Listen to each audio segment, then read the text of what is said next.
Happy 60K followers, mga mahal! So ngayong araw, tayo ay magse-celebrate ng ating 60K followers. Parang kailan lang, panay-invite pa ako ng mga friends ko na i-follow ang account na ito. Tapos ngayon, 60K followers na kaagad. Ginawa ko nga ang Perlas ng Romblon noong August 12, 2025 lang. So ngayong February naman, 6 na buwan na siya. Dahil ang dami kong ang kaartehan sa buhay, dapat gawan natin ng effort itong ating 60K followers. Naghanap na muna ako ng cake na babagay sa number balloons. Maliit lang naman yung in-order kong cake. Kasi syempre, mas maganda din talaga kapag may effort yung celebration natin. Ngayon pa lang, humihingi na ako ng pasensya dahil hanggang ngayon, paus pa rin talaga yung boses ko. Kaya eto yung nangyari. Masyadong late na ang pag-upload ko ng 60K followers natin. So mabalik na nga tayo. Dahil kahit papano, mahirap din makaabot ng 60K followers basta-basta. Nung na-check out ko na yung cake na nagustuhan ko, nilagyan ko na rin agad ng hangin ang mga lobo na gagamitin ko. Ang number 6, ang 0, at ang letter K. Tawang-tawa nga rin kami dito ni na kuya dahil kung ano yung kinalaki ng 6 at 0, ganun naman ang kinaliit ng letter K. Inuna ko na lang muna lagyan ng hangin ang number 6. Sa number 6 pa lang, hirap na ako. Sa laki ba naman kasi ng size na napili ko. Ang next ko namang nilagyan ng hangin ay ang 0. Sa 0 talaga ako mas natagalan. Sa bawat pag-pump ko nga, hinay-hinay lang kasi baka kapag binigla ko, biglang pumutok yung lobo. Wala pa naman akong ekstrang lobo para pamalit. Dahil nalagyan na natin ng hangin ang mga balloons natin, ang sunod ko namang ginawa ay nagplansya na lang muna ako ng aking buhok. Masyadong sabog na kasi itong buhok ko at mukhang bilang na lang talaga yung buhay niya. Dahil patay na talaga. Mabuti na nga lang, kumakapit pa rin siya kahit papano. Simpleng makeup lang dahil hindi pa naman din ganun kabongga ang selebrasyon na gagawin natin. Saka na kapag nag 1 million followers na tayo, sana nga umabot tayo sa ganyang stage. Fighting!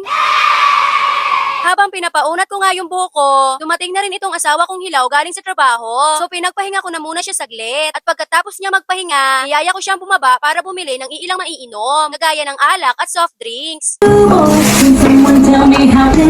After naming mamili, inorganize ko naman yung bedroom ko. Nilagay ko lang yung 6, ang 0, ang letter K, at ang cake. Ang ginagawa ko pala dito is naghahanda ako para sa photoshoot. Hindi pa rin ako mapakali sa ginagawa ko kaya inulit ko pang ayusin ulit. Ilang beses ko rin talagang inayos ng paulit-ulit. So hindi pa nagsisimula yung photoshoot. Halos naliligo na ako sa pawis. Sa pangatlong pagkakataon nga, nilipat ko na naman ulit sa ibang pwesto yung mga balloons. Magpo-photoshoot na nga lang, ang dami pang kaartihan. At sa wakas, sa paulit-ulit na pag-o-organize sa mga balloons, ayun na nga, nakapagsimula na rin sa photoshoot. Under stars we ride tonight. City lights so bright, alright. Windows down, we feel the breeze. Heartbeats fast, we're free with ease.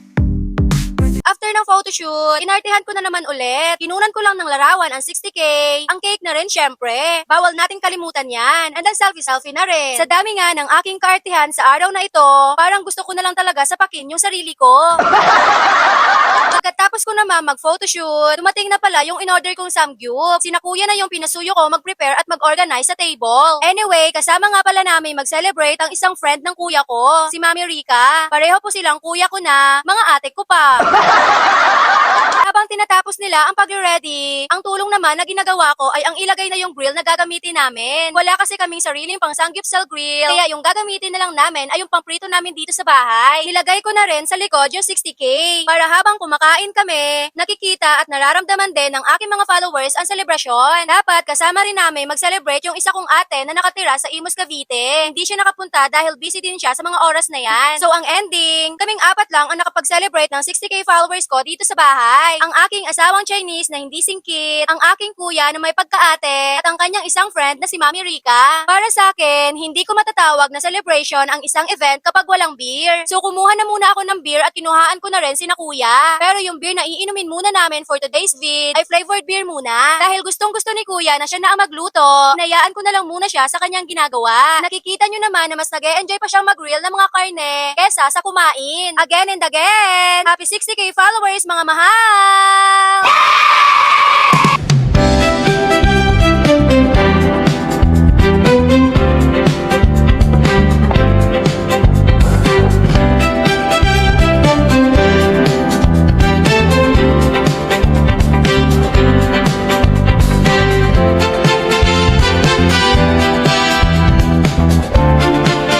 After mahigit isa't kalahating oras na pagkain pagkain namin, natapos na rin kami sa wakas, na para bang sasabog na yung mga tiyan namin sa sobrang busog. Maya't maya lang, habang nagpapahinga kami, may tumawag na naman ulit na rider. Ayun na nga, dumating na rin yung tower drink na in-order ko. Dahil tapos na kaming kumain, oras na para uminom. Hinugasan ko na muna yung tower, pero nahugasan na rin naman ito ng seller bago niya pinadala sa akin. Mas okay na yung naniniguro kasi shinipa siya through Lalamove. Hindi talaga maiwasan na mapasukan ng alikabok. Pagkatapos kong hugasan yung tower drink, gumawa na rin ako agad ng aming maiinom. Iba talaga kapag manginginom, ang daming naiisip at nagagawang alak. Kung ano-ano na lang talaga ang hinahalo. Tara na, natapos ko nang gawin ang aming iinumin ngayong gabi. So yun lang, thank you for watching. For more updates, don't forget to follow me. Bye-bye! Mwah!